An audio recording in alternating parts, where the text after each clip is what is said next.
जय हिंद साथियों। आशा करता हूँ कि आप सभी बहुत ही मस्त और ज़बरदस्त होंगे।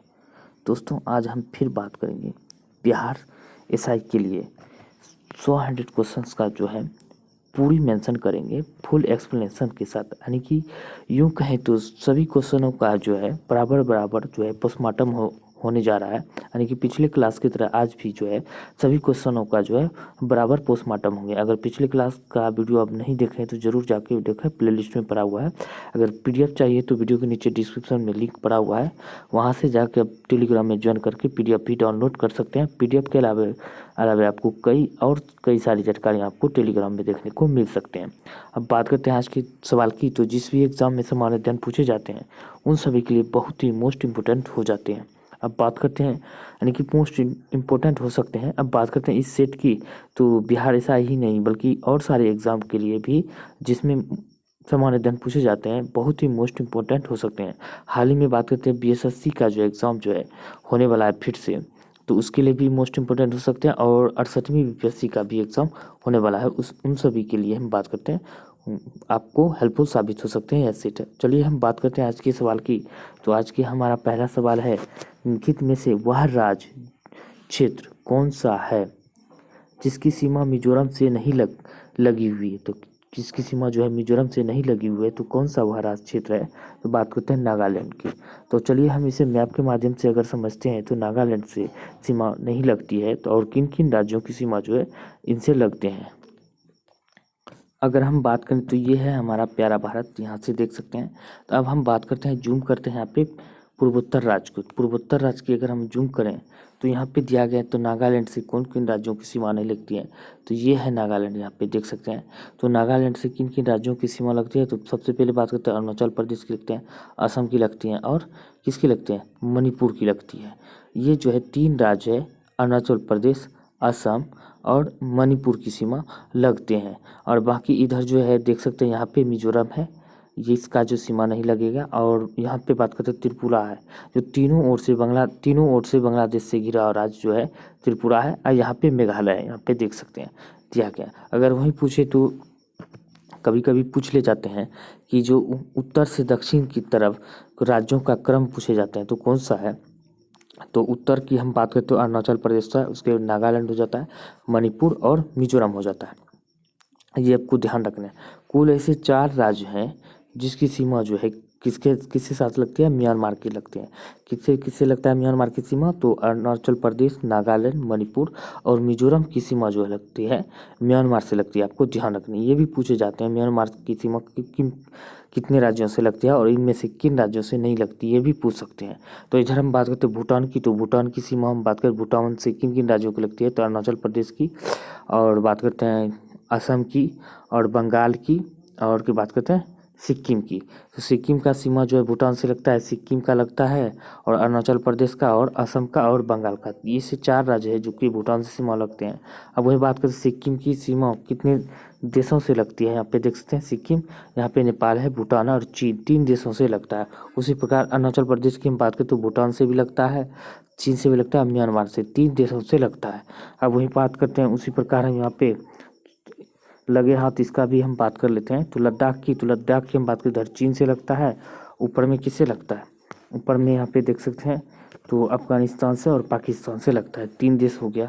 वही बात करते हैं अब हिमाचल प्रदेश की, यानी कि उत्तराखंड की सीमा 2 देश से लगता है, एक चीन से और दूसरा नेपाल से लगता है। तो चलिए, अब उम्मीद करता हूँ कि आप सभी को बहुत ही अच्छी तरह से समझ आ गए होंगे। तो यहाँ पे देख सकते हैं, यहाँ पे दिया है कुल 8 राज्य ऐसे हैं जिसे कर्क रेखा गुजरते हैं। यहाँ पे कर्क रेखा का चिन्ह दिया गया है, किन किन राज्यों से गुजरता है। गुजरात, मध्य प्रदेश, छत्तीसगढ़, झारखंड, पश्चिम बंगाल और त्रिपुरा, मिजोरम, ये 8 राज्य है जो कि कर्क रेखा गुजरते हैं।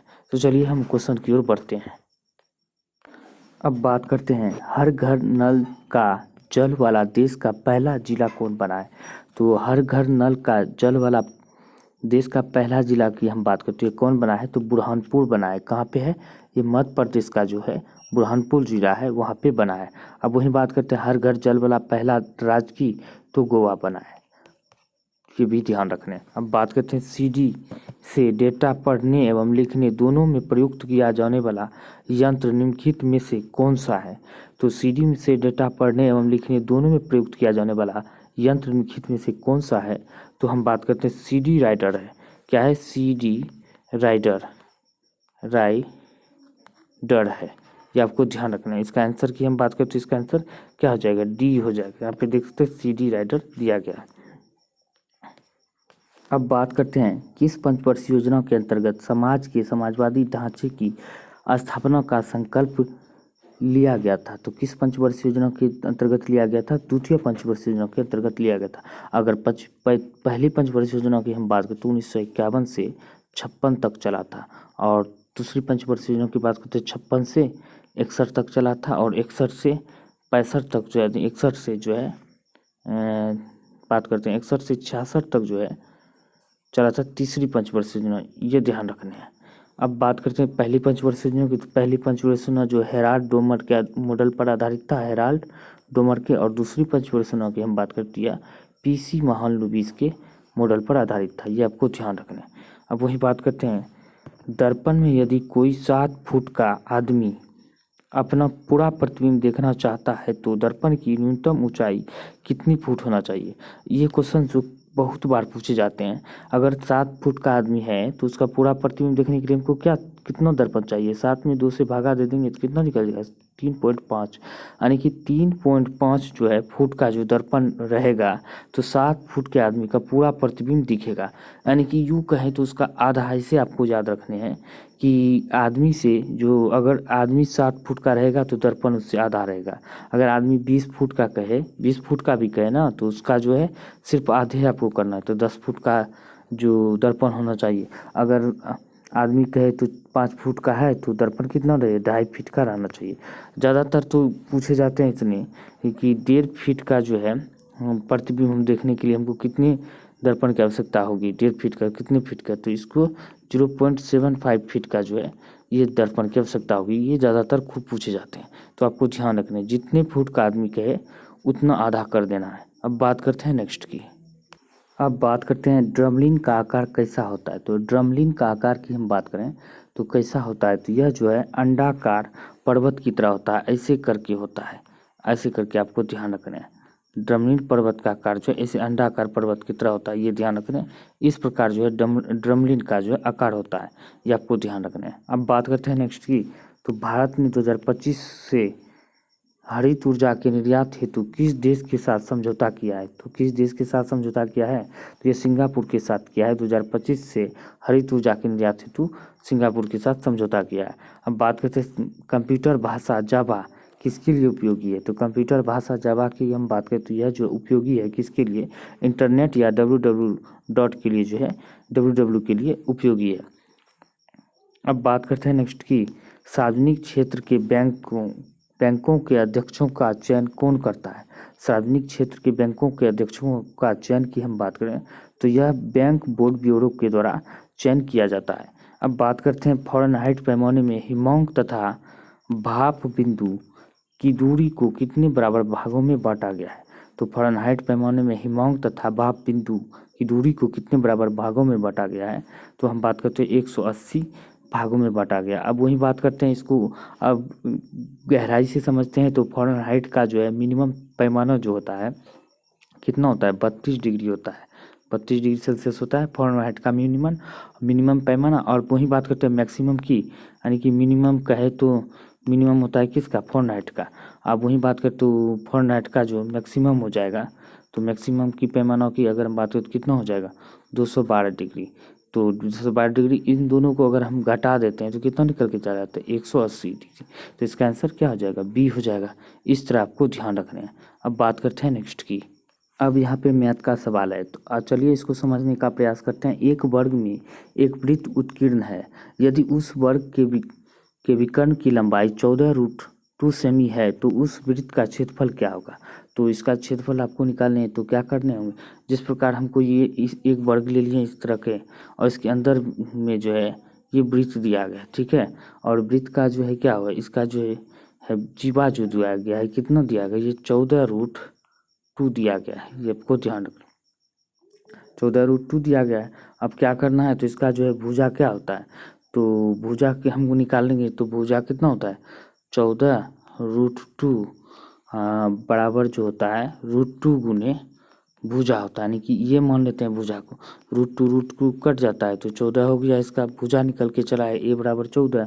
तो अब हमको क्या करना है, तो 14 हो गया, तो इसका अब जो है r हमको निकालने हैं, तो कितना हो जाएगा 7 हो जाएगा, यानी कि त्रिज्या उसका 7 हो जाएगा, व्यास अगर 14 निकल गया। अब क्या करना है, इसको जो सूत्र पे लगा देंगे, क्या इसका क्षेत्रफल का सूत्र कितना होता है, पायर स्क्वायर होता है, यानी कि वृत्त का क्षेत्रफल का सूत्र होता है पायर स्क्वायर, यानी कि 22/7 गुने 7।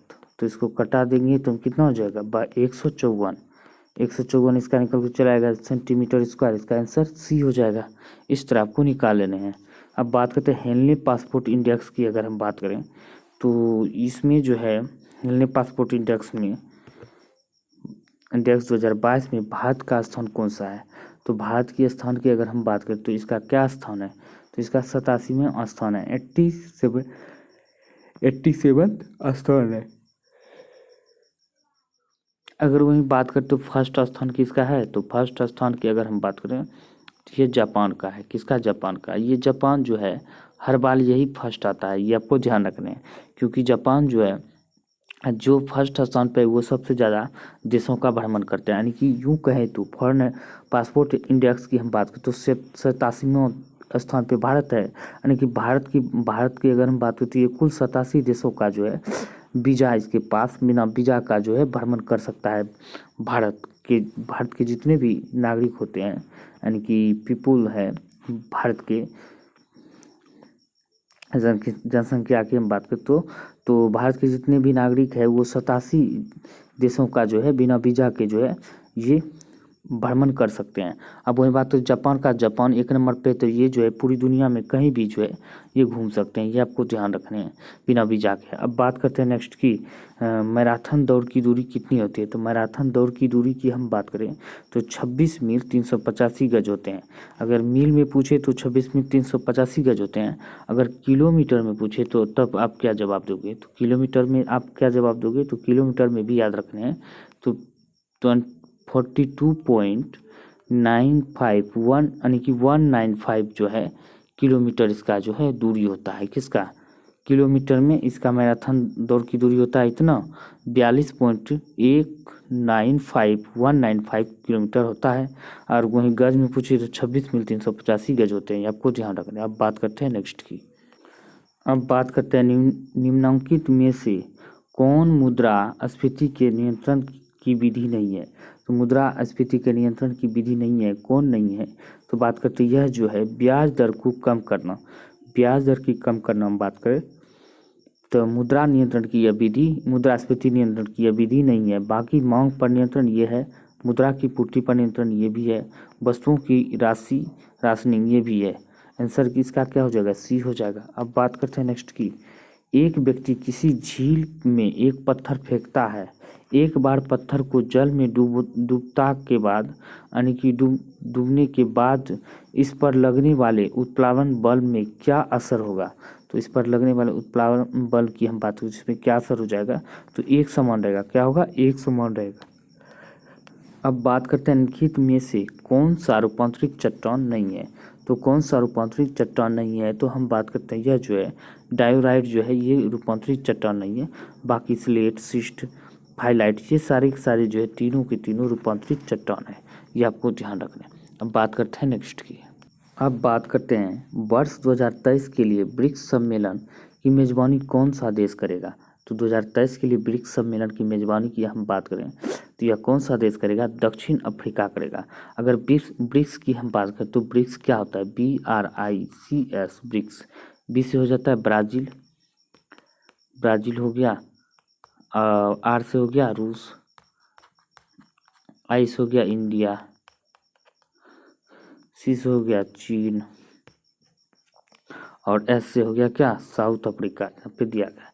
तब बात करते हैं 14वें क्रम का जो है ब्रिक्स की शिखर सम्मेलन जो है 14वें क्रम का, तो 14वें क्रम का चीन ने किया है और 15वें क्रम का कौन करेगा, 15वें क्रम का साउथ अफ्रीका करेगा। यानी कि ब्रिक्स का जो कोई जो है मुख्यालय नहीं होता है, इस तरह क्रम इसका जो है मेंबरशिप चलते रहता है, BRICS। अगर 14वां चाइना किया तो 15वां नंबर कौन करेगा, साउथ अफ्रीका। फिर इसे वापस लौट के यहाँ चलाएगा, फिर ब्राज़ील करेगा, फिर रूस करेगा, फिर इंडिया करेगा। इसी क्रम में ये चलता रहता है, ये आपको ध्यान रखना है। ब्रिक्स की स्थापना कब हुआ था, 2009 में हुआ था। ये भी आपको ध्यान रखना है। कुल कितने मेंबर है, कुल 5 मेंबर है, ये भी ध्यान रखने हैं। अब बात करते हैं नेक्स्ट की, और पूर्वी चंद्रला का संबंध किस खेल से है। तो और पूर्वी चंद्रला की हम बात करें तो किस खेल से इसका संबंध है, तो बात करते हैं निशानेबाजी से। अब बात करते हैं भारत में निर्धनता निर्धनता के स्तर का आकलन किया जाता है। तो भारत में निर्धनता के आकलन का स्तर के आकलन की हम बात करें तो यह परिवार के उपयोग व्यय के आधार पर किया जाता है। परिवार के उपभोग और व्यय के आधार पर किया जाता है, ये आपको ध्यान रखें। अब बात करते हैं इनमें से औसत चुनना है। तो आपको औसत चुनना है, कौन सा औसत है। विद्युत सेल रासायनिक ऊर्जा को विद्युत ऊर्जा में रूपांतरित करता है। तो विद्युत सेल जो है रासायनिक ऊर्जा को विद्युत ऊर्जा में बदलता है। तो ये जो है बात, तो औसत को चुनना है, तो औसत क्या हो जाएगा, यही हो जाएगा। विद्युत सेल जो है रासायनिक ऊर्जा को विद्युत ऊर्जा में रूपांतरित करता है, यानी कि विद्युत ऊर्जा को जो है रासायनिक ऊर्जा में परिवर्तित करता है, ये उल्टा दिया गया है। अब बात करते हैं वाष्पीचन, उसमें ऊर्जा को विद्युत ऊर्जा में बदलता है, ये सही है। बिजली का पंखा जो है विद्युत ऊर्जा को यांत्रिक ऊर्जा में रूपांतरित करता है, ये भी सही है। माइक्रोफोन विद्युत ऊर्जा को ध्वनि ऊर्जा में रूपांतरित, ये भी सही है। इसका आंसर ए हो जाएगा, क्योंकि विद्युत सेल जो है विद्युत ऊर्जा को रासायनिक ऊर्जा में बदलता है, ये आपको ध्यान रखना है। बात करते हैं नेक्स्ट की, दक्षिण पश्चिम मानसून निम्न में से किस प्रदेश में सर्वप्रथम प्रवेश करता है।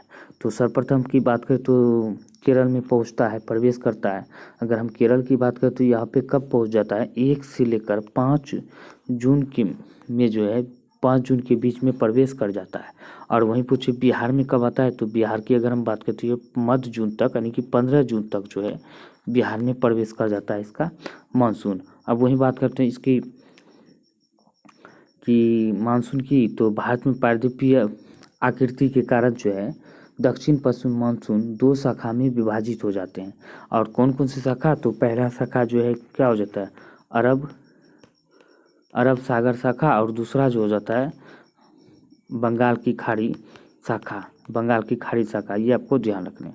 अब बात करते हैं भारत को सर्वाधिक वर्षा किस मानसून के कारण होता है, यानी कि 90% जो वर्षा जो होता है 80 से 90% ये होता है दक्षिण पश्चिम मानसून के कारण। दक्षिण पश्चिम मानसून के कारण जो है भारत में सर्वाधिक वर्षा होता है। और उत्तर पूर्वी मानसून के कारण भारत में लौटती हुई मानसून के कारण पूर्वी तटों पर वर्षा होता है, जैसे तमिलनाडु राज्य और में जो है वर्षा कराते हैं जाड़े के दिनों में, ये आपको ध्यान रखने हैं। अब वही बात कर लेते हैं, वर्तमान में जापान के प्रधानमंत्री कौन है। वर्तमान में जापान के प्रधानमंत्री की हम बात करें तो कौन है, फूमियो किशिदो है। कौन, फूमियो किशिदो। अब बात करते हैं शिंजो आबे की। शिंजो आबे को आपको याद रखने हैं, नेताजी सुभाष चंद्र बोस पुरस्कार दिया गया और पद्म विभूषण पुरस्कार दिया गया, ये आपको ध्यान रखना है। बहुत ही मोस्ट इंपोर्टेंट हो जाते हैं शिंजो आबे भारत के लिए। और क्वेश्चन की दृष्टि से हम बात करते हैं शिंजो आबे बहुत ही VVI हो जाते हैं, क्योंकि शिंजो आबे की हम बात करें तो इसी का देन है भारत में बुलेट ट्रेन जो है शिंजो आबे का देन है। और यह जो है इसे भारत का 2 पुरस्कार मिल चुका है, पद्म विभूषण दूसरा सबसे बड़ा सम्मान मिल चुका है, और नेताजी सुभाष चंद्र बोस पुरस्कार भी शिंजो आबे को दिया गया। शिंजो आबे का जो है मृत्यु कैसे हुआ, तो इसे जो जापान के नारा में जो है गोली मारकर इसकी हत्या कर दी शिंजो आबे की, ये आपको ध्यान रखें। अब बात करते हैं नेक्स्ट की, अब बात करते हैं विश्व वानिकी दिवस किस तिथि को मनाया जाता है। तो विश्व वानिकी दिवस की हम बात करें तो यह कब मनाया जाता है, यह 21 मार्च को मनाया जाता है। अब बात करते हैं विश्व बैंक के नवीनतम विकास प्रतिवेदन के अनुसार GDP के आधार पर भारतीय अर्थव्यवस्था की स्थिति क्या है। तो भारतीय अर्थव्यवस्था की स्थिति की हम बात करें तो कौन सी अर्थव्यवस्था है, तो दुनिया की 5वीं सबसे बड़ी अर्थव्यवस्था भारत है। अब वही बात करते हैं फर्स्ट कौन है, तो पहला USA है, और दूसरा क्या है, चीन है, और तीसरा की हम बात करें तो क्या है, तीसरा कौन सा हो जाएगा, तीसरा जापान हो जाएगा और चौथा जर्मनी हो जाएगा। पांचवा अपना इंडिया है और छठा हम बात करें तो कौन सा है, यूके यानी कि इंग्लैंड। इंग्लैंड को पछाड़कर भारत जो है पांचवी सबसे बड़ी अर्थव्यवस्था बना है और छठी अभी है वर्तमान में इंग्लैंड, आपको ध्यान रखना है। अब वही बात करते हैं, एक लड़की झूले पर बैठी स्थिति में झूला झूल रही है, यानी कि झूले पर बैठी लड़की बैठकर जो है एक लड़की झूला झूल रही है, उस लड़की के खड़े हो जाने पर दोलन का आवर्तकाल क्या होगा। अगर झूला झूल रही है बैठे हुए स्थिति में तो लड़की खड़ा हो जाता है तो उसके अब यानी कि उसके दोलन का आवर्तकाल क्या होगा। तो दोलन के आवर्तकाल की हम बात करें तो कम हो जाएगा, क्या हो जाएगा, कम हो जाएगा, ये आपको ध्यान रखना है। अब बात करते हैं नेक्स्ट की, जोग जलप्रपात किस नदी पर स्थित है।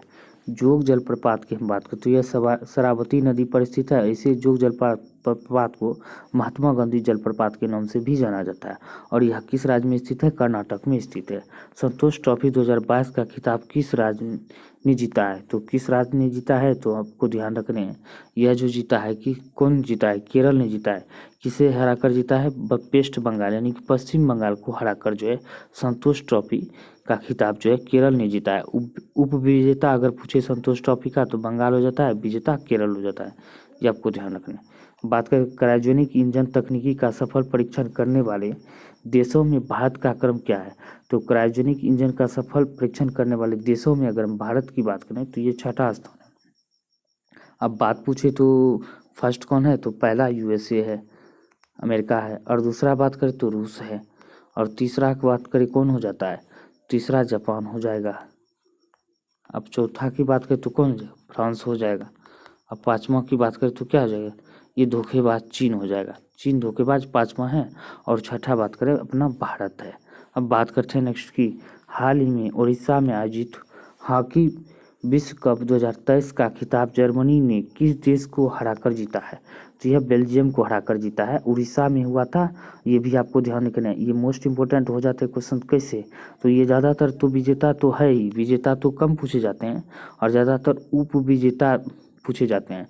जर्मनी ने किस देश को हराकर जीता है, तो ये भी पूछे तो बेल्जियम, अगर उप विजेता पूछता तो ये हो जाता बेल्जियम ही, और पूछता विजेता कौन है 2023 का पुरुष हॉकी विश्व कप का विजेता की हम बात करें तो ये जर्मनी हो जाएगा विजेता, उप विजेता की बात करें तो बेल्जियम हो जाएगा। ये कहाँ पे आयोजित किया गया था, उड़ीसा में यानी कि कलिंगा स्टेडियम और बिरसा मुंडा स्टेडियम में हुआ था। हॉकी का सबसे बड़ा स्टेडियम बात करते हैं बिरसा मुंडा स्टेडियम है, ये आपको ध्यान रखना है। अब बात करते हैं नेक्स्ट की, अब बात करते हैं क्या मुख्य कारण है कि एक आंख की अपेक्षा दो आंखों का होना अधिक उपयुक्त होता है, तो क्या मुख्य कारण है, दो आंखों के कारण वस्तु आसानी से पहचानी जा सकती है, ये तो नहीं होगा। दो आंखों के कारण अंधेरे व हल्के प्रकाश में आसानी से देखा जाता है, ये भी नहीं होगा। दो आंखों के कारण ही सोजेक विभाजन द्वारा मनुष्य देख सकता है, ये भी नहीं होगा।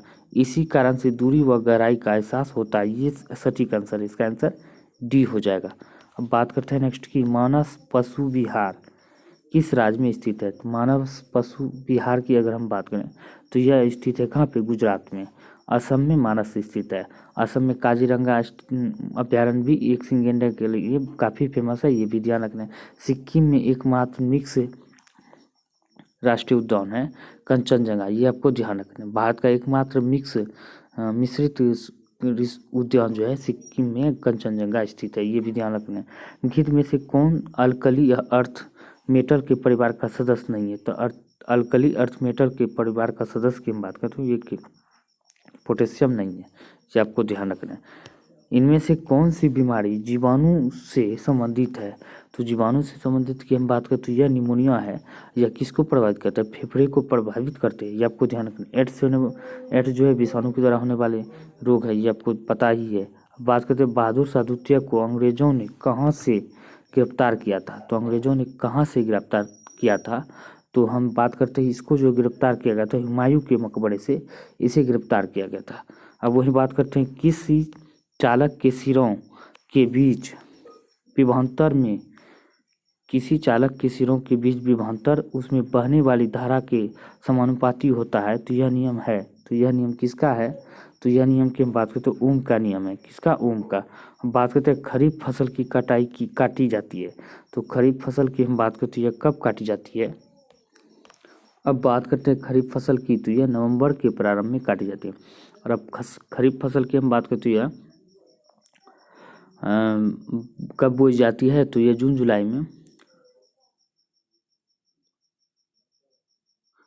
में बोई जाती है और नवंबर दिसंबर में ये काट लिए जाते हैं। अब बात करते हैं रबी फसल की, तो रबी फसल जो है ये कब बोई जाती है? अक्टूबर नवंबर में जो है बोई जाती है और मार्च अप्रैल में काट ली जाती है। अब खरीफ फसल की बात करें तो ये धान, कपास, मक्के आदि सब जो है खरीफ फसल हो जाता है। रबी फसल की बात करें तो गेहूँ, चना, सरसों यानी कि दलहन फसल जो भी आते हैं सारे के सारे रबी फसल के अंतर्गत आते हैं। अब वही बात करते हैं नेक्स्ट की। यहाँ पे दिया गया ये जो है पूर्ण करना है आपको, तो पूर्ण कैसे करना है? यहाँ पे दिया गया 13 में 1 जोड़ दिया है तो 14 हो गया। अब 14 में 3 जोड़ दिया, 3 गुना कर दो 42 हो गया। अब इसमें 5 जोड़ दिया गया है और इसमें जो है इससे गुना कर दिया गया। अब इसमें गुना करने के बाद फिर इसमें जब यहाँ पे देख सकते हैं तो 4-4 का अंतर चल रहा है, 4-4 का अंतर चल रहा है, तो इसमें भी अब क्या होगा? तो इसमें भी अब 4 जोड़ दिया जाएगा। तो 4 जोड़ने के बाद इसमें आंसर क्या हो जाएगा? तो इसका आंसर की हम बात करते हैं बी हो जाएगा इसका। तो इसका आंसर क्या हो जाएगा? बी हो जाएगा। बात करते हैं प्रिंटिंग प्रेस का आविष्कारक कौन है? तो प्रिंटिंग प्रेस के आविष्कारक के मतलब जॉन गुटनबर्ग जो है प्रिंटिंग प्रेस के आविष्कारक है। अब बात करते हैं बेलूपंथी ने अंग्रेजों के विरुद्ध आंदोलन का नेतृत्व किया था। तो अंग्रेजों के विरुद्ध आंदोलन का नेतृत्व किया था तो केरल में। कहाँ पे किया था? केरल में। बात करते इनमें से संवेग का विमाएँ कौन सी है? तो संवेग का विमाएँ हम बात करते हैं MLT जो है पावर-1 है जो है इसका विमाएँ संवेग का हो जाता है। अब वही बात करते हैं रेड क्लिफ लाइनें की हम बात करें तो यहाँ पे जो है रेड क्लिफ लाइनें निम्नलिखित में से किन 2 देशों के बीच है बनती है? तो रेड क्लिफ लाइनें की हम बात करें किन 2 देशों के बीच बनती है? तो भारत पाकिस्तान के बीच जो है रेड क्लिफ लाइनें निर्धारित किए गए हैं। अब बात करते हैं रेड क्लिफ लाइन जो है ये कब निर्धारित किया गया था रेड क्लिफ लाइन की? तो इसका जो निर्धारण कब किया गया था? 17 अगस्त 1900 कब किया गया था? 1947 में किया गया था। अब पूछे किसके द्वारा किया गया था? तो हम पूछे यह जो किया गया था किसके द्वारा रेड क्लिफ लाइन की? तो यह सर सिरिल रेड क्लिफ के द्वारा यह इसका निर्धारण किया गया था। बात करते हैं और भी तो भारत बांग्लादेश के बीच जो है कौन सी भारत बांग्लादेश के बीच जो लाइनें हैं तो ये ध्यान नहीं आ रहा था। भारत चीन के बीच में मैकमोहन रेखा स्थित है और भारत मतलब 3 बीघा कॉरिडोर जो है भारत बांग्लादेश के बीच है, ये आपको ध्यान रखना है। वहीं बात करते हैं नेक्स्ट की किस ऑपरेशन के अंतर्गत भारत सरकार द्वारा भारत के लोगों को यूक्रेन से वापस लाया गया था? भारत के लोगों को यूक्रेन से वापस लाया गया था ऑपरेशन गंगा के तहत जो लाया गया था। ऑपरेशन देवी शक्ति जो है अफगानिस्तान में फंसे आदमी को लाने के लिए ऑपरेशन देवी शक्ति चलाया गया था, ये आपको ध्यान रखना है। इसका आंसर बी हो जाएगा। अब वही बात करते हैं इनमें से सत्य कथन को चुने यानी असत्य कथन को चुने, जो कथन गलत है उसका चयन करना है। तो यहाँ पे दिया गया जो है सेठ जो है सेठ जो है शेयर मार्केट जो है नाम है सेठ थाईलैंड का है। IPC बात करते हैं मेक्सिको का, ये सही है। निक्की की बात करते ताइवान की नहीं है, तो निक्की कहाँ की हो जाएगा? निक्की जापान की है, निक्की जापान की, ये आपको ध्यान रखना है। मिप्टेल इटली का है, ये भी आपको ध्यान रखना है। भारत का जो है शेयर मार्केट की बात करें तो निफ्टी का शेयर मार्केट सेंसेक्स जो है निफ्टी का शेयर मार्केट का NSE से जाना जाता है, NSE, और बॉम्बे का सेंसेक्स, बॉम्बे का जो है सेंसेक्स के नाम से जाना जाता है, ये आपको ध्यान रखना है। और एशिया का सबसे पुराना शेयर मार्केट की बात करें तो ये बॉम्बे स्टॉक एक्सचेंज है। और शेयर मार्केट का जो है सबसे पुराना share market Bombay stock exchange Asia का कब स्थापना किया था? 1875 में किया गया था, ये आपको ध्यान रखना है। अब बात करते हैं नेक्स्ट की। अब बात करते हैं निम्न में से कहाँ एक उन्नत जल प्रबंधन व्यवस्था का साक्ष्य प्राप्त हुआ है? तो उन्नत जल प्रबंधन व्यवस्था का साक्ष्य की हम बात करें तो कहाँ से प्राप्त हुआ था? तो धौलावीरा से प्राप्त हुआ है। ये आपको ध्यान रखना है। तो इसकी खोज कब किया गया था? इसकी खोज जो है धौलावीरा का खोज 1967 ईस्वी में किया गया था। किसके द्वारा? जेपी जोशी के द्वारा। जेपी जोशी के द्वारा इसका खोज किया गया था, ये आपको ध्यान रखना है। अब धौलावीरा को जो है हाल ही में शामिल किया गया है, किस में शामिल किया गया है ये आपको बताना है कमेंट करके। धौलावीरा को 40वां जो है जो नंबर का जो इसे 40वें क्रम में शामिल किया गया है, इसमें किस में शामिल किया गया ये आपको ध्यान बताना है आपको। लोथल की बात करें तो ये जो है भोगवा नदी के किनारे स्थित है, कालीबंगा राजस्थान में स्थित है, ये आपको ध्यान रखना है। बात करते हैं एलर्जन के प्रति बनने वाले प्रतिरक्षी किस प्रकार के होते हैं? तो एलर्जन के प्रति जो बनने वाले प्रतिरक्षी की हम बात करो तो यह किस प्रकार के होते हैं? तो ये IgE प्रकार के होते हैं। अब बात पूछे एक बात और क्वेश्चंस की बात करते हैं IgA, तो ये पूछे गए थे BSSC यानी कि बिहार CGL में जो ये क्वेश्चन पूछे गए थे। तो इसको क्या कहने हैं? तो इसका हम बात करते हैं। तो इसमें किस पर क्वेश्चन ये होते हैं कि माता के दूध स्रवन में कौन सा एंटीबॉडीज, माता के दूध में के स्रवन में कौन सा एंटीबॉडीज पाए जाते हैं? तो IgA पाया जाता है, ये आपको ध्यान रखना है। अब बात करते हैं नेक्स्ट की भारत की सबसे लंबी झील कौन सी है? तो भारत की सबसे लंबी झील की अगर हम बात करें तो यह कौन सी झील है? तो इसका झील की हम बात करें तो यह हो जाएगा वेम्बनाथ झील। वेम्बनाथ झील जो है एक प्रकार का लेगून झील है, ये भी आपको ध्यान रखना है। अब वहीं बात करते हैं मई 2022 में आंध्र प्रदेश तथा उड़ीसा के तट पर आए तूफान आसनी का नामकरण जो है किस देश ने किया? तो यह जो है किस देश ने किया था? श्रीलंका ने किया था, ये आपको ध्यान रखना है। अब बात करते हैं कि माता टीला बांध जो है माता टीला परियोजना निम्न में से किस नदी पर अवस्थित है? तो किस नदी पर अवस्थित है तो ये भी आपको बताने हैं। तो इसका आंसर की हम बात करें तो इसका आंसर बेतवा नदी पर हो जाएगा, C। अब बात करते हैं निम्नलिखित में से किस समाचार पत्रिकाओं से महात्मा गांधी संबंधित नहीं थे? तो हम बात करते हैं इंडियन ओपिनियन महात्मा गांधी के द्वारा लिखा गया था, यंग इंडिया ये भी महात्मा गांधी के द्वारा बात। अब बात करते हैं युगांतर की हम बात करें तो युगांतर जो है ये महात्मा गांधी के द्वारा नहीं लिखा गया था। और बात करें नवजीवन ये महात्मा गांधी के द्वारा लिखा गया था। युगांतर जो हम बात करते हैं किसके द्वारा लिखा गया था? तो भूपेंद्र नाथ दत्त तथा बारेंद्र नाथ घोष के द्वारा लिखा गया था, ये आपको ध्यान रखना है। हम बात करते हैं अर्धवामन धान की किस्मों को किससे व्युत्पन्न किया गया था? तो यह जो है किससे व्युत्पन्न किया गया था? तो हम बात करते हैं यह जो है थाईचुंग नेटिव 1 के द्वारा जो है विकसित किया गया था, ये आपको ध्यान रखना है। अब बात करते हैं भारत में सबसे कम जनसंख्या किस राज्य में है? तो भारत में सबसे कम जनसंख्या की हम बात करें तो यह जो है किस राज्य में स्थित है? तो यह किस में स्थित है? भारत के सबसे कम जनसंख्या की हम बात करें तो यह स्थित है कहाँ पे? सिक्किम में। क्षेत्रफल में सबसे छोटा राज्य की हम बात करते हैं गोवा, जनसंख्या में सबसे छोटा राज्य सिक्किम हो जाता है। जनसंख्या में सबसे बड़ा राज्य UP हो जाता है, क्षेत्रफल में सबसे बड़ा राज्य राजस्थान हो जाता है, ये भी आपको ध्यान रखना है। अब बात करते हैं बिहार की, तो बिहार की जनसंख्या में तीसरा स्थान है और क्षेत्रफल में बात करें तो 12वां स्थान है बिहार का, ये आपको ध्यान रखना है। बात करते हैं वित्त वर्ष 2021-22 में प्रत्यक्ष विदेशी निवेश वाले देशों में भारत में निवेश करने वाले शीर्ष देशों की सूची में प्रथम देश कौन सा है? तो भारत में प्रत्यक्ष विदेशी निवेश करने वाले देशों में भारत में जो करने वाले जो देश है प्रत्यक्ष विदेशी मुद्रा के मामले में, तो यह सिंगापुर जो है फर्स्ट स्थान पर रहा है, ये आपको ध्यान रखना है। बात करते हैं मिस्र की मुद्रा क्या है? तो मिस्र की मुद्रा की हम बात करें तो क्या हो जाएगा? तो पाउंड हो जाएगा। मिस्र आपको ध्यान रखना है क्योंकि मिस्र की हम बात करें तो एग्जाम के पॉइंट ऑफ व्यू से बहुत ही महत्वपूर्ण हो जाते हैं और नील नदी का वरदान मिस्र को कहा जाता है, ये भी ध्यान रखना है। विश्व की हम बात करें सबसे लंबी नदी क्या हो जाएगा? नील हो जाएगा, विश्व की सबसे लंबी नदी, ये भी आपको ध्यान रखने हैं।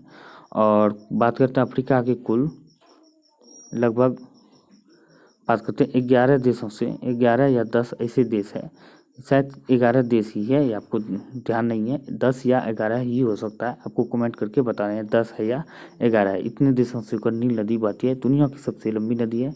भारत की सबसे लंबी नदी की बात करें तो गंगा हो जाता है, ये आपको ध्यान रखना है। बात करते हैं नेक्स्ट की निम्नलिखित युग्मों में से कौन सा एक सही सुमेलित है?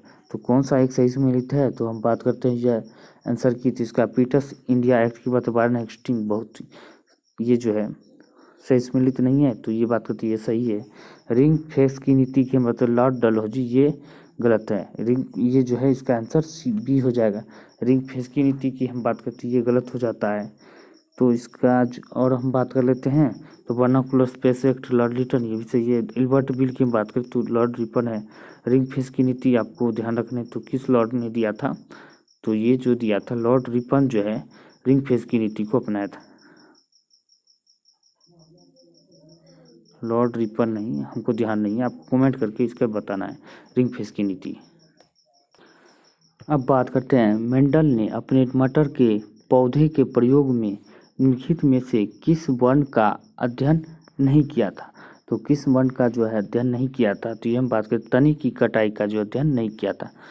अब बात करते हैं रिंग फेस की नीति की, हम याद आ गया क्वेश्चन। रिंग फेस की नीति की हम बात करें तो यह वारंग हेस्टिंग से संबंधित है। किससे? वारंग हेस्टिंग के, यह सुरक्षा प्रकोष्ठ के लिए यह रिंग फेस की नीति वारंग हेस्टिंग के द्वारा अपनाया गया था, ये आपको ध्यान रखना है।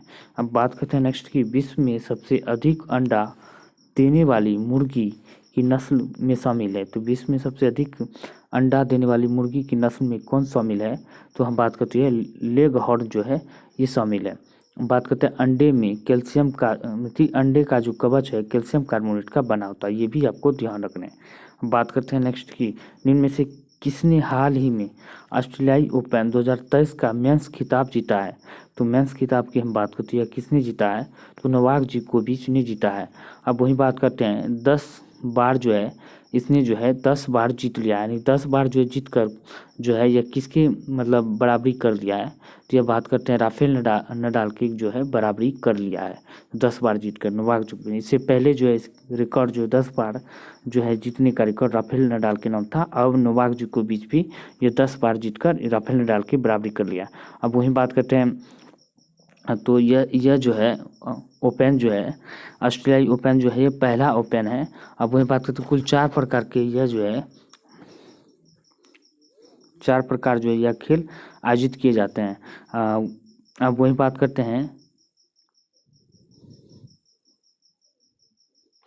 तो इसमें पहला जो होता है इसको याद कैसे रखना है, तो कुल 4 प्रकार के जो है यह ओपन जो है इस प्रकार आयोजित किए जाते हैं। इसका ट्रिक की बात करें तो अफवाह ट्रिक हो जाता है, ये आपको ध्यान रखना है।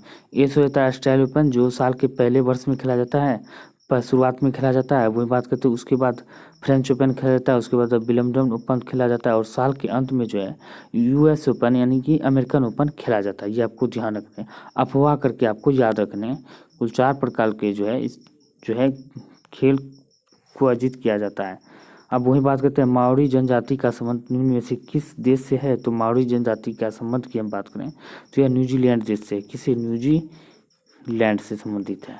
अब बात करते हैं इसकी, तो और दक्षिण अफ्रीका की, तो जब दक्षिण अमेरिका की कौन सी जनजाति संबंधित है, तो रेड इंडियन जो है दक्षिण अमेरिका से संबंधित है, रेड इंडियन, ये आपको ध्यान रखने हैं। अब बात करते श्रीलंका की वेददास जनजाति जो है संबंधित है श्रीलंका से। अब बात करते हैं नेक्स्ट, तो इसका हम बात करते हैं न्यूजीलैंड, सी सही हो जाएगा। मलेशिया की बात करें तो मलेशिया से सेमोंग जनजाति जो है सेमोंग मलेशिया से संबंधित है। अब बात करते हैं नेक्स्ट की, भारतीय दर्शन की कितनी पद्धतियाँ हैं। भारतीय दर्शन की हम बात करें तो कितनी पद्धतियाँ हैं, तो इसकी पद्धतियों की हम बात करें तो कुल 6 पद्धतियाँ हैं। कितनी? कुल 6 पद्धतियाँ, जैसे कि योग दर्शन का पतंजलि है, काव्य मीमांसा के जैमिनी है। इसी प्रकार जो है जो 6 पद्धतियाँ इसकी भारतीय दर्शन की है, आपको ध्यान रखना है। अब वही बात करते हैं निम्नलिखित में से किस गर्भ निरोधक गोली की खोज भारत में लखनऊ औषध अनुसंधान संस्थान द्वारा किया गया है। तो हम बात करते हैं यह जो है सहेली जो है गर्भ निरोधक गोली की खोज जो है लखनऊ औषध अनुसंधान संस्थान द्वारा किया गया है, ये आपको ध्यान रखना है। अब बात करते हैं मिश्रित अर्थव्यवस्था में आस्था रखता है, तो मिश्रित अर्थव्यवस्था में आस्था रखता है कौन, तो यह जो आस्था रखता है तो लोकतांत्रिक समाजवाद रखता है। मिश्रित अर्थव्यवस्था का मतलब क्या हुआ कि सरकारी और निजी का सम्मिश्रण जो है, इसका जो है सम्मिश्रण जो है ये मिश्रित अर्थव्यवस्था कहलाता है, ये आपको ध्यान रखना है। बात करते हैं अनुसूचित जाति के छात्र छात्रों हेतु गुणवत्तापूर्ण आवासीय शिक्षा प्रदान करने हेतु श्रेष्ठ योजना निम्न में से किसके द्वारा प्रारंभ किया गया? तो यह श्रेष्ठ योजना की हम बात करते हैं, किसके द्वारा प्रारंभ किया गया था? तो यह जो प्रारंभ किया गया था हम बात करते हैं, तो यह सामाजिक न्याय एवं अधिकारिता मंत्रालय के द्वारा यह प्रारंभ किया गया। अब वही बात करते हैं, आक्रामकता का अध्ययन करने के लिए आप निम्नलिखित में से किस विधि को सबसे अधिक उपयुक्त मानते हैं? तो यह किस विधि को आप सबसे उपयुक्त मानते हैं? तो यह अंत निरीक्षण विधि को जो है सबसे उपयुक्त मानते हैं। अब वही बात करते हैं नेक्स्ट की, पहला अफीम युद्ध कब से कब तक हुआ था? तो पहला अफीम युद्ध की हम बात करें तो यह जो है ये कब से कब तक हुआ था? तो यह 1839 से लेकर 1842 तक हुआ था, ये आपको ध्यान रखना है। अब वही बात करते हैं नेक्स्ट क्वेश्चन की। अब बात करते हैं निम्न में से किसमें बिना निषेचन के ही मादा युग्मक यानी कि फीमेल गैमेट का एक नए जीव के निर्माण हेतु विकसित होने लगता है। तो यह जो है विकसित होने लगता है किस में? तो हम ये बात कर लेते हैं इसका आंसर की, तो टर्की में विकसित होने लगता है। अब बात करते हैं जो बिना निषेचन के ही मादा युग्मक में एक नए जीव का निर्माण विकसित होने लगता है, तो जैसे कि मधुमक्खी हुआ, कुछ छिपकलियाँ हुआ, जो कि बिना फर्टिलाइजेशन के नए जीव का निर्माण हेतु विकसित होने लगता है। तो इस प्रक्रिया को क्या कहते हैं? तो इस प्रक्रिया की घटना को हम पार्थिनोजेनिसन कहते हैं। पार्थिनोजेनिसन यानी कि अनिषेचक जनन कहते हैं। अनिषेचक जनन कहते हैं, ये आपको ध्यान रखना है। अब बात करते हैं भारत में प्रधानमंत्री पद पर नियुक्त होने के लिए आवश्यक है कि आप निश्चित रूप से क्या होंगे? तो आप निश्चित रूप से क्या होना चाहिए? तो हम बात करते हैं जो है यह जो है इनमें से कोई नहीं होना चाहिए। अगर यानी कि यूँ कहें तो भारत में प्रधानमंत्री पद पर नियुक्त होने के लिए आवश्यक है कि आप निश्चित रूप से क्या होना चाहिए? तो आप जो है निश्चित रूप से अगर कुछ भी नहीं भी है तो आप भारत के प्रधानमंत्री बन सकते हैं, लेकिन 6 महीने के भीतर आपको 2 में से किसी सदन का सदस्यता लेने होंगे। या यहाँ पे सदन दिया गया लोकसभा राज्यसभा दिया गया है, जिनमें से 2 में से किसी सदन का आपको सदस्यता लेने होंगे। नहीं तो नहीं, अगर 6 महीना के अंतर्गत आप अंदर नहीं लेते हैं किसी सदन का सदस्यता तो आपको त्यागपत्र देने पड़ सकते हैं। अब ऐसा प्रावधान हमारे संविधान में दिया गया। अब वही बात करते हैं, द इंडिया स्टोरी नामक पुस्तक निम्न में से किनके द्वारा लिखी गई है? तो किनके द्वारा लिखी गई है? तो हम बात करते हैं यह जो लिखी गई है तो विमल जलान के द्वारा लिखी गई है, ये आपको ध्यान रखना है। इसका आंसर डी हो जाएगा। अब बात करते हैं इसको आपको चिन्ह को संतुलित करने हैं। दिए गए समीकरण को संतुलित करने से पहले किन 2 चिन्हों को आप आपस में बदल जाना चाहिए? तो किसको आप बदलेंगे? तो चलिए इसका आंसर की हम बात कर लेते हैं। इसको आप किसको बदलने होंगे? तो सी को बदल लेने के बाद आपको आंसर आसानी से मिल जाएंगे। अब वही बात करें कृष्णदेव राय का संबंध किस वंश से था? तो कृष्णदेव राय की हम बात करें तो इसका संबंध की हम बात करें तो ये किस वंश से था? तो ये तुलुप वंश से था। तो अगर कृष्णदेव राय की बात करें तो इसका शासनकाल 1509 ईस्वी से लेकर 1529 तक इसका शासनकाल रहा। तो कब तक? 1529 तक। अब बात करें कि यह जो है कृष्णदेव राय कुषाण वंश का, कृष्णदेव राय जो है सबसे यानी कि तुलुप वंश का कृष्णदेव राय सबसे प्रतापी राजा कृष्णदेव राय को माना जाता है, ये आपको ध्यान रखना है। कुषाण वंश का सबसे प्रतापी राजा कौन हो जाता है? कनिष्क हो जाता है, ये आपको ध्यान रखना है। ये भी हम निकल गया तो बोल दिए। बात करते हैं निम्नलिखित में से किस प्राणी का श्वसन अंग सही यानी कि अंग सुमेलित है? तो सुमेलित की हम बात करें तो केचुआ ट्रेकियल से ट्यूब से, ये गलत है। कीट की बात करें आर्द्र क्यूटिकल से, ये भी गलत है। मोलस्का की बात करें तो कोलोम या लंग्स से, इसका आंसर सी हो जाएगा। सरीसृप की बात करें नर्म त्वचा से, ये भी गलत है। इसका आंसर की हम बात करें तो सी हो जाएगा, ध्यान रखने हैं। अब बात करते हैं नेक्स्ट की। अब बात करते हैं संविधान के अनुच्छेद 2 से प्राप्त शक्तियों के अनुसार भारतीय संसद कौन सा कार्य कर सकती है? तो कौन सा कार्य कर सकती है? तो बात करते हैं नए राज्यों का प्रवेश या गठन कर सकते हैं, ये आपको ध्यान रखने हैं। अब बात करते हैं नए राज्यों के नाम में परिवर्तन, राज्यों की सीमाओं में परिवर्तन की बात करें तो अनुच्छेद 3 के तहत कर सकता है, ये आपको ध्यान रखने हैं। अब बात करते हैं नेक्स्ट की राज्यसभा सदस्यों के लिए हाल ही में मनोनीत इलैया राजा का संबंध इनमें से किससे है। तो इलैया राजा की हम बात करें तो इसका संबंध जो है किससे है, तो यह संगीत से क्षेत्र में संबंधित है। राज्यसभा सदस्यों का मनोनयन जो है राष्ट्रपति के द्वारा राज्यसभा में कुल 12 सदस्यों का मनोनयन किया जाता है। अब बात करते हैं लोकसभा में कितने किए जाते हैं, तो लोकसभा में 2 किए जाते थे, लेकिन अब इसको वर्तमान में खत्म कर दिया गया, यानी कि समाप्त कर दिया गया। विधानसभा में 1 किया जाता था राज्यपाल के द्वारा, तो ये भी खत्म कर दिया गया। किसके द्वारा, 104वां संविधान संशोधन द्वारा इसको समाप्त कर दिया गया। आपको ध्यान रखना है अब सिर्फ 12 ही मनोनयन किए जाएंगे, वो भी राज्यसभा में। 6 क्षेत्रों में व्यक्ति को ज्ञान प्राप्त, यानी कि 6 क्षेत्रों में उसे जो अनुभव होना चाहिए, कला, साहित्य, संगीत, इसी प्रकार में से किसी इस 6 क्षेत्रों में से किसी एक व्यक्ति को द्वारा, यानी कि 6 क्षेत्रों में के क्षेत्र में जो व्यक्ति को उसके बारे में अनुभव होना चाहिए, उसी को जो है राज्यसभा में मनोनयन किया जाता है। अब बात करते हैं नेक्स्ट की, तो यानी कि राज्यसभा की हम बात करते हैं किस अनुच्छेद में राज्यसभा का मनोनयन मिलता है, तो आपको याद रखना है सरला आपको याद रखना है। तो संसद की वर्णन 279 अनुच्छेद में, आर से हो जाता है राज्यसभा 80 अनुच्छेद में, और लॉ से हो जाता है लोकसभा 81 अनुच्छेद में वर्णन इसका मिलता है, यानी कि संसद, लोकसभा, यानी कि राज्यसभा, लोकसभा, सरला, इस प्रकार आपको ध्यान रखने हैं। अब बात करते हैं नेक्स्ट की मेक इन इंडिया योजना को केंद्र सरकार द्वारा कब प्रारंभ किया गया था। तो मेक इन इंडिया योजना को केंद्र सरकार द्वारा की हम बात करें तो यह कब प्रारंभ किया गया था, तो यह 25 सितंबर 2014 को प्रारंभ किया गया था, ये आपको ध्यान रखना है। रज्जुक थे, तो रज्जुक की हम बात करें तो यह कौन थे, तो रज्जुक एक था, यानी कि मौर्य शासन के अधिकारी था। कौन, मौर्य शासन के अधिकारी था। बात करते हैं निम्नलिखित में से किसने अष्टक सिद्धांत दिया था, तो ये न्यूलैंडस ने अष्टक सिद्धांत को दिया था। अब बात करते हैं न्यूलैंडस की अष्टक सिद्धांत की बात करें 1866 ईस्वी में दिया गया था। कब, 1866 ईस्वी में। अब ये जो सिद्धांत जो आधारित था किस पे, यानी कि प्रत्येक 8वें तत्व जो है, प्रत्येक 8वें तत्व का गुणधर्म जो है पहले तत्व के गुणधर्म के समान था। यानी कि यूं कहें तो सारे गा मा पा धा नि सा जो है सुर ताल पे यह तत्व को जो है बैठाया गया था, यानी कि आवर्त सारणी में जो है लगाया गया था अष्टक नियम न्यूलैंडस के अनुसार।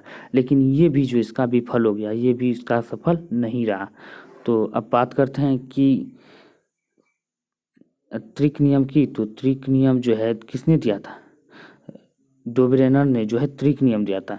त्रिक नियम कैसे दिया था डोब्रेनर ने, तो इसका हम बात कर लेते हैं। तो पहला और अंतिम तत्व को जोड़कर जो उसका जो भाग दिया जाता, तो पहला और अंतिम तत्व जोड़कर जो है दूसरे तत्व का जो है, यानी कि जो मान निकल जाता था। इस प्रकार जो है प्रक्रिया पर इसने जो तत्वों को आवर्त सारणी में मतलब अरेंज किया था, लेकिन यह भी इसका विफल रहा।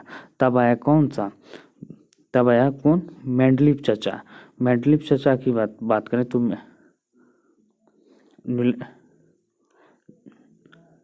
डोब्रेनर हो जाता है। तो डोब्रेनर ने त्रिक नियम दिया था, ये आपको ध्यान रखना। जब आया मेंडलीव चचा ने क्या किया था, तो यह जो तत्वों को द्रव्यमान संख्या पर बैठाया था, यानी कि आवर्त सारणी में तत्वों को द्रव्यमान संख्या पर जो है अरेंज किया था, लेकिन ये भी जो है इसका विफल रहा है। तब आया मोसले चचा, आधुनिक आवर्त सारणी की मॉडर्न पीरियोडिक टेबल को जो परमाणु क्रम पर जो सजाने के बाद इसका जो है आवर्त सारणी सक्सेसफुल रहा। तो वर्तमान में मॉडर्न पीरियोडिक टेबल कहते हैं, यह किस पर आधारित है, मोसले के नियम पर आधारित है। ये भी आपको ध्यान रखने हैं, एग्जाम में कई बार पूछे जाते हैं ये सारे क्वेश्चन। अब वही बात करते हैं असत्य कथन की पहचान करना। अगस्त प्रस्ताव 1940 में आया था, तो इसका क्या कहना है, तो अगस्त प्रस्ताव की हम बात करें तो 1940 में आया था, तो इसका आंसर की बात करें तो यह ठीक है। अब बात करते हैं कि ऑस्टोपर्ट क्रिप्स ब्रिटिश मंत्रिमंडल के सदस्य थे, बिल्कुल सही है। क्रिप्स प्रस्ताव को मुस्लिम लीग ने अस्वीकार किया था, ये भी सही है। अगर आंसर की बात करें तो इनमें से कोई गलत नहीं है, तो सभी सही है। इसका आंसर डी हो जाएगा। बात करते हैं हाल ही में किस राज्य की सरकार ने स्कूलों में नो बैग डे की शुरुआत करने की घोषणा की है, तो नो बैग डे की शुरुआत की घोषणा की है, तो बिहार सरकार के द्वारा किया गया है, यह बात ध्यान रखना है। अब बात करते हैं दी गई सीट को मोड़कर एक घन बनाया गया है, बनाए गए घन में निम्नलिखित में से कौन से अक्षर की जोड़ी विपरीत फलक पर होगी, तो ये आपको ध्यान रखना। अगर ये जो आपको मोड़ने हैं, तो मोड़ने के बाद ही आपको जो है बनाने हैं। ये समझ लेना कि इसको मोड़ रहे हैं हम, इस प्रकार का कागज़ का शीट है, इसको मोड़ के आपको बनाने हैं। तो ये कौन सा सही हो जाएगा? तो चलिए इसको अरेंज करते हैं। तो इसका जो है विपरीत फलक पर होगी, तो विपरीत फलक पर कौन होगा? तो ये RT होगा। कौन? RT जो है विपरीत फलक पर होगा, ये आपको ध्यान रखना है। अब बात करते हैं नेक्स्ट की, द्वितीय अंगल मैसूर युद्ध किस संधि के बाद समाप्त हुआ था? तो समाप्त हुआ था मैंगलोर संधि के तहत। अब वही बात करते हैं, लौंग के तेल का निम्नलिखित में से कौन सा एक प्रमुख घटक है? तो कौन सा एक प्रमुख घटक है लौंग तेल का? तो बात करते हैं यूजेनॉल जो है लौंग तेल का एक प्रमुख घटक है। अब बात करते हैं इसकी क्वेश्चंस की। तो यहाँ पे कथन दिया गया है, कथन निष्कर्ष को आपको देखने हैं। तो सबसे पहले हम देख लेते हैं कथन निष्कर्ष को। पहला कथन, भारत सरकार अधिनियम 1935 से केंद्र में द्वैत शासन प्रारंभ हुआ था। तो इसका आंसर की हम बात करें तो प्रारंभ हुआ था। चलिए पहले इसको पढ़ लेते हैं। प्रांतों में प्रांतीय स्वायत्तता प्रदान की गई थी। अब वही बात करते हैं, दोनों कथन अलग अलग सही है और दो कथन एक का सही स्पष्टीकरण है। तो अब बात करते हैं, दोनों कथन अलग अलग सही है, किंतु कथन दो और कथन एक का सही स्पष्टीकरण नहीं है। इसका आंसर बी हो जाएगा, ये आंसर ठीक है। अब बात करते हैं नेक्स्ट की। अब बात करते हैं 23वां राष्ट्रमंडल खेल 2026 का आयोजन किस देश में आयोजित किया जाएगा? तो 2026 का आयोजन जो है किस देश में किया जाएगा? तो ऑस्ट्रेलिया में किया जाएगा। अब बात करते हैं 22वें राष्ट्रमंडल खेल की। तो 22वें राष्ट्रमंडल खेल कहाँ पे आयोजित किया गया था? बर्मिंघम ब्रिटेन में किया गया था। बर्मिंघम शहर, इंग्लैंड के शहर बर्मिंघम में किया गया था। अब बात करते हैं राष्ट्रमंडल खेल में पहला जो है, यानी कि पहला देश कौन सा, पहले स्थान पर कौन सा देश रहा था? ऑस्ट्रेलिया रहा था। अब पूछे भारत की, तो भारत का स्थान कौन सा रहा था? राष्ट्रमंडल खेल में भारत का स्थान चौथा रहा था। किसमें? 2022 राष्ट्रमंडल 2022 खेल में। अब वही बात करें अगर पूछे 2022 में राष्ट्रमंडल खेल का कौन सा क्रम हुआ था? तो 22वां क्रम हुआ था 2022 में। कौन सा क्रम? 22वां। इंडिया जो चौथे क्रम पर रहा था, पहले स्थान पर ऑस्ट्रेलिया, दूसरे पर इंग्लैंड, तीसरे पर कनाडा, चौथे भारत, इस प्रकार रहा था। और 23वां राष्ट्रमंडल खेल की बात तो ऑस्ट्रेलिया में किया जाएगा, और 22वां की बात होती है बर्मिंघम इंग्लैंड में किया गया था। ये आपको ध्यान रखना है। अब एक क्वेश्चन और इम्पोर्टेंट हो जाते हैं, पहली बार राष्ट्रमंडल खेलों में महिला क्रिकेट को शामिल किया गया था। ये भी आपको ध्यान रखना है। और महिला क्रिकेट, भारतीय महिला क्रिकेट की हम बात करें तो यह जो है रजत पदक जीता था। किसने पहली बार शामिल किया गया था महिला क्रिकेट को? उसमें जो भारतीय महिला क्रिकेट टीम ने तो सिल्वर मेडल जीता था। ये आपको ध्यान रखना है। अब बात करते हैं नेक्स्ट क्वेश्चन की। तो यहाँ पे दिया गया है, यानी कि ए और बी एक साथ काम जो है 10 दिन में करता है। यानी कि ए बी की हम बात करते हैं, ये जो एक साथ काम 10 दिन में करता है, और ए अकेला पूरा जो काम 30 दिन में करता है। कितने? 30 दिन में। इसका एलसीएम निकाल लेंगे तो कितना हो जाएगा? तो इसका एलसीएम 30 हो जाएगा। तो इसका एफिशिएंसी की बात करें तो ये 1 हो जाएगा, यहाँ पे 3 हो जाएगा। तो यहाँ पे हम क्या करें, 30 में हम भाग दे देंगे कितना? 30 दिनों में पूरा करता है बी अकेला, इसका हमको 60% भाग कितने दिनों में करेंगे? तो 3 में हम 1 को घटा देंगे तो कितना हो जाएगा? 30 में 2 से भाग दे देंगे, कितना हो जाएगा? 15 हो गया। अब कहता है 15 जब निकल गया, अब कहता है यहाँ पे 60% भाग को कितने दिनों में पूरा करेगा? तो हम बात करते हैं इसका आंसर की। तो 15 जब निकल गया, 15/100 गुने 60% भाग कहता है, तो इसको कटा देंगे। 15 छक्की 90, 90 में भागा 10 से दे देंगे तो कितना हो जाएगा? तो 9, कुल 9 दिनों में करेंगे। ये आपको ध्यान रखना है। अब बात करते हैं गौतम बुद्ध द्वारा भिक्षुणी संघ की स्थापना कहाँ की गई थी? तो गौतम बुद्ध द्वारा भिक्षुणी संघ की स्थापना की हम बात करें तो यह कहाँ किया गया था? तो इसका हम बात करें तो वैशाली में किया गया था। अब बात करते हैं अपने शिष्यों आनंद के कहने पर यह जो किया गया था। अब पहली बार बुद्ध ने वैशाली में महिलाओं को संघ में प्रवेश करने की अनुमति दी थी, और प्रजापति गौतमी जो है पहली भिक्षुणी बनी थी। प्रजापति गौतमी जो है पहली भिक्षुणी बनी थी। ये भी आपको ध्यान रखना है। अब बात करें निम्नलिखित में से कौन सा सूचक की तरह इस्तेमाल नहीं किया जाता है। तो कौन से सूचक की तरह इस्तेमाल नहीं किया जाता? मूली को नहीं किया जाता है। अब बात करें संविधान के अनुसार भारतीय संसद के अंग होते हैं। तो भारतीय संसद के अंग हम बात करते हैं 3 होते हैं। कौन कौन से होते हैं? तो सरला आपको पहले भी रटा चुके हैं सरला। तो इसका आंसर की बात करें तो 3 हो जाएगा। तो संसद हो गया, संसद अनुच्छेद 79 में वर्णन मिलता है, राज्यसभा 80 में मिलता है और लोकसभा 81 में मिलता है। तो ये तीनों जो है लोकसभा यानी कि संविधान भारतीय संसद के अंग है। संसद, राज्यसभा और क्या होता है? लोकसभा। अब बात करते हैं इसका, तो यह इसका वर्णन इसमें मिलता है। तो 3 अंग होते हैं, ये आपको ध्यान रखना। बात करते हैं पंजाब में हुए विधानसभा चुनाव में आम आदमी पार्टी को कितनी सीटें प्राप्त हुई थी? तो आम आदमी पार्टी की हम बात करें तो इसको सीट कितना प्राप्त हुआ था? तो इसको सीट जो प्राप्त हुआ था 117 कुल सीट था, ठीक है। 117 सीटों में से 92 सीट जो है प्राप्त किया था। अभी वर्तमान में आम आदमी पार्टी का सरकार है। अब बात करते हैं आम आदमी पार्टी का सरकार दिल्ली में भी है, ये आपको ध्यान रखना है। और बात करते हैं नम्मा राष्ट्रीय पार्टी की हम बात करें तो कौन बना है? हाल ही में जो पंजाब में इन्होंने जो है जो चुनाव जीता है और गुजरात में भी कुछ सीटें जीते हैं। तो उसमें उसके अनुसार से जो है 9th नंबर की राष्ट्रीय पार्टी आम आदमी पार्टी बन गया है। आम आदमी पार्टी की स्थापना के बाद से 2012 में किया गया था, ये भी आपको ध्यान रखना है। तो इसमें कितने सीट जीते थे? तो 92 सीट जीते गए थे। 848 के कर्ज को 4% वार्षिक दर से 4 समान किस्तों में चुकाने के लिए प्रत्येक किस्त का मान क्या होगा? तो प्रत्येक किस्त का मान की हम बात करें तो इसका क्या हो जाएगा? तो 88 का बी यानी कि इसका बी आंसर 144 हो जाएगा, ये आपको ध्यान रखने हैं। अब बात करते हैं जिस विवाह में एक उच्च जाति की स्त्री निम्न जाति के पुरुष से विवाह करती है तो उसे क्या कहा जाता है? तो उसे क्या कहा जाता है? तो उसे प्रतिलोम विवाह कहा जाता है। अगर वही पूछे कि उच्च जाति के पुरुष और निम्न जाति की स्त्री से अगर विवाह करता है तो वह अनुलोम विवाह हो जाता है। क्या हो जाता है? अनुलोम विवाह होता है। क्या? अनुलोम विवाह। अगर अंतर विवाह की बात करते हैं जो अपने ही समुदाय यानी कि अपने ही कास्ट में विवाह करते हैं तो उसे अंतर विवाह कहते हैं। बात करते हैं इसका आंसर की बी हो जाएगा। तो अधात्विक ऑक्साइड की प्रकृति कैसी होती है? तो अधात्विक ऑक्साइड की प्रकृति की हम बात करें तो इसका प्रकृति कैसी होती है?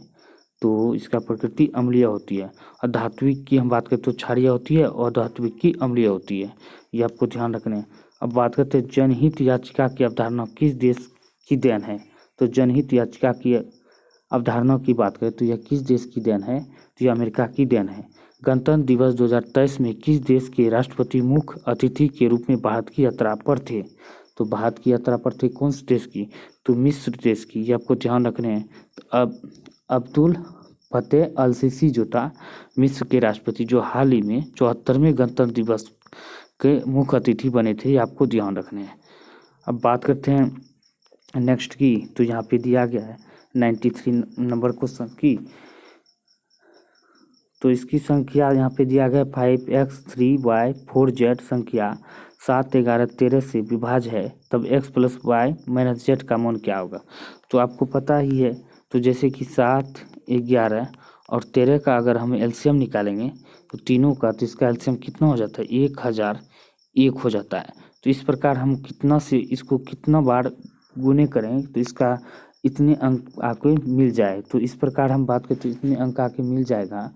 तो इसको हम क्या करेंगे? तो यहाँ पे देख सकते हैं, यहाँ पे हो जाएगा। तब हम क्या करेंगे?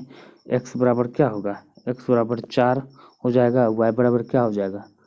x बराबर 4 और y बराबर 5 और z बराबर 2 निकल के चलाएगा। तो इस जब इतना निकल के चलाएगा तो हम क्या करेंगे? इस पर बैठा देंगे। तो क्या करें? यहाँ पे दिया गया x + y, तो x + y 5 4 9 में जो है z को क्या करेंगे? घटा देंगे। तो कितना हो जाएगा? 7। इसका आंसर ए निकल के चलाएगा। अब बात करते हैं नेक्स्ट की। तो यहाँ पे दिया गया है राजनीति को शक्ति का विभाजन किसने कहा था? राजनीति को शक्ति का विभाजन की हम बात करें तो मैक्स वेबर ने कहा था। अब बात करते हैं नेक्स्ट की। अब बात करते हैं इनमें से किसे मिल्क ऑफ मैग्नीशियम के नाम से जाना जाता है। तो मिल्क ऑफ मैग्नीशियम के नाम से हम बात करते हैं मैग्नीशियम हाइड्रोक्साइड को जाना जाता है। अब बात करते हैं भारत की ताज़ा वन स्थिति रिपोर्ट के अनुसार सर्वाधिक वन आवरण में वृद्धि करने वाला राज्य कौन सा है। तो सर्वाधिक वन आवरण में वृद्धि करने वाला राज्य की हम बात करें तो आंध्र प्रदेश है। सर्वाधिक वन कहाँ पे पाया जाता है, मध्य प्रदेश में सर्वाधिक वन पाया जाता है क्षेत्रफल के अनुसार। सर्वाधिक वन आवरण में वृद्धि किया है तो आंध्र प्रदेश में किया है, ये आपको ध्यान रखना है। उरांव जनजाति किस राज्य में से संबंधित है। तो उरांव जाति की हम बात करें तो ये झारखंड राज्य से संबंधित है, ये आपको ध्यान रखना है। अब वहीं बात करते हैं हिंदी भाषा के लिए साहित्य अकादमी पुरस्कार 2022 के लिए इनमें से किसे चुना गया है। तो 2022 के लिए हम बात करते हैं या किसे चुना गया है, तो यह बद्री यानी कि तो बात करें 2022 के लिए बद्री नारायण को चुना गया है। अब वहीं बात करें 2021 की अगर बात पूछे तो दया प्रकाश सिन्हा को 2021 के लिए यह पुरस्कार दिया गया था। अब बात करते हैं नेक्स्ट की एक्रोफोबिया का अर्थ क्या होता है। तो एक्रोफोबिया का अर्थ की हम बात करें तो फोबिया का मतलब क्या होता है, तो डरना होता है। फोबिया का मतलब डरना होता है। एक्रोफोबिया का मतलब क्या है, जो ऊंचाई से जिसे डर लगता है उसे एक्रोफोबिया कहते हैं। जिसे अपने सोना बाबू से डर लगता है उसे सोना बाबू फोबिया कहते हैं। जिसे बात करते हैं रात से डर लगता है रात्रि फोबिया कहते हैं। दिन से डरता है दिन फोबिया कहते हैं। इसी प्रकार आपको ध्यान रखना है। बात करते हैं भारतीय संविधान में मूल अधिकार का विवरण है।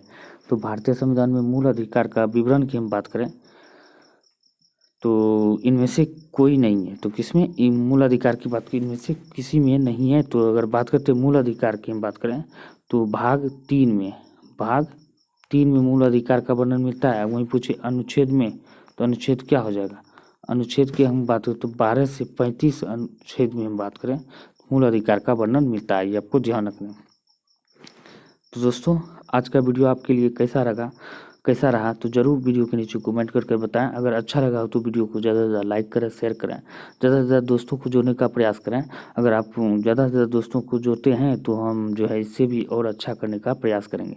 मिलते हैं अगले वीडियो में, तब तक के लिए जय हिंद जय भारत।